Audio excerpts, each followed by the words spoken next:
Hi friends, good morning. నిన్న వచ్చిన news update గురించి ఈ వీడియోలో చూద్దాం. అయితే మనకు ఈఎస్ఐసి డిస్పెన్సరీస్ అయితే డిస్ట్రిక్ట్ వైస్గా అయితే మంజూరు చేయడానికి ప్రతిపాదనలు పంపుతున్నట్టుగా మనకైతే నిన్న న్యూస్లో వచ్చింది. అంటే ఆల్రెడీ 9 జిల్లాలలో ఈఎస్ఐసి డిస్పెన్సరీలు అయితే మంజూరయ్యాయి.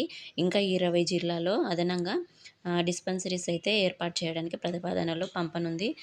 ప్రతిపాదనలను గవర్నమెంట్ పంపించిన తర్వాత వాటిని పరిశీలించి ఫైనాన్స్ డిపార్ట్మెంట్ ఆర్థిక శాఖ ఏదైతే ఉందో వారు అనుమతినిస్తారు ఏర్పాటు చేయడానికి. వాళ్ళు అనుమతి ఇచ్చిన తర్వాత గవర్నమెంట్ ఆఫ్ తెలంగాణ వారు జీవో జారీ చేసి ఆ యొక్క డిస్పెన్సరీస్‌లను అయితే డిస్ట్రిక్ట్ వైస్‌గా అయితే ఏర్పాటు చేస్తారు. ఏర్పాటు చేసిన తర్వాత ఆ డిఎస్ఐసి డిస్పెన్సరీస్‌లో కూడా మనకు రిక్రూట్మెంట్ అయితే పారామెడికల్ జాబ్స్‌కి సంబంధించిన ఖాళీలు ఉండే అవకాశం ఉంది. ఈఎస్ఐసి డిస్పెన్సరీస్‌లో మన పారామెడికల్ జాబ్స్ స్టాఫ్ నర్స్ గానీ, ఏఎన్ఎం, జీఎన్ఎంలు గానీ, అదేవిధంగా మనకి ల్యాబ్ టెక్నీషియన్, ఫార్మసిస్ట్, అదేవిధంగా అన్ని పారామెడికల్ ఎంఎల్టీ అన్నీ పారామెడికల్ జాబ్స్ అయితే ఫిల్ చేయడానికి అవకాశం ఉంది. మనకి డిస్పెన్సరీస్ అయితే ఫస్ట్ ఏర్పాటు చేస్తారు.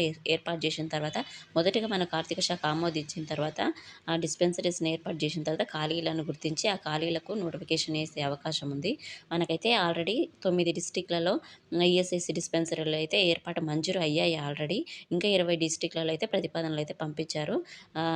వీటికి సంబంధించిన ఇన్ఫర్మేషను ఆహ్, మళ్ళీ ఆర్థిక శాఖ ఆమోదించిన తర్వాత జీవో రిలీజ్ అయినప్పుడు గానీ, ఎప్పుడు ఏ ఇన్ఫర్మేషన్ తెలిసినా నేను మళ్ళీ అప్డేట్ చేస్తాను. Thank you so much. దానికి సంబంధించిన క్లియరు ఇన్ఫర్మేషను స్లైడ్స్ నేను ఈ వీడియోలో చూపిస్తాను, చూస్తుండండి. తెలంగాణలో కొత్తగా ఈఎస్ఐసి డిస్పెన్సరీలు తెలంగాణలో పలు జిల్లాలకు ఈఎస్ఐసి డిస్పెన్సరీలు మంజూరు చేసింది. ఏ డిస్టిక్‌లకు మంజూరు చేసింది ఈఎస్ఐసి డిస్పెన్సరీస్ అనేది 9 డిస్టిక్‌లు అని చెప్పాను కదా! అది మంచిర్యాల ఒకటి, ఖమ్మము, ఆదిలాబాద్, హనుమకొండ, మెదక్, రంగారెడ్డి, కరీంనగర్, వరంగల్, సూర్యాపేట జిల్లాలో అయితే వీటిని ఏర్పాటు చేయడానికైతే అనుమతినిచ్చింది. ఆల్రెడీ మంజూరు చేసి డిస్పెన్సరీలు పలు జిల్లాలలో అయితే మంజూరు చేశారు. వీటిలో అయితే అదనంగా అనుమతినిచ్చింది. కొత్తగా 20 డిస్పెన్సరీలను అవసరమని అధికారులు ప్రాథమికంగా గుర్తించి ప్రతిపాదనలైతే రూపొందించారు. తుది ప్రతిపాదనలు ప్రభుత్వానికి సమర్పించాక ఆర్థిక శాఖ అనుమతితో జీవో అయితే రిలీజ్ కానుంది అని అయితే మనకు న్యూస్‌లో వచ్చింది. ఈ ఇన్ఫర్మేషన్ గురించి మరిన్ని ఏ అప్డేట్ ఉన్నా కూడా ఈ ఈఎస్ఐ డిస్పెన్సరీస్ హాస్పిటల్స్‌కి సంబంధించిన ఇన్ఫర్మేషన్ వచ్చినప్పుడు నేను వీడియో చేస్తాను. Thank you.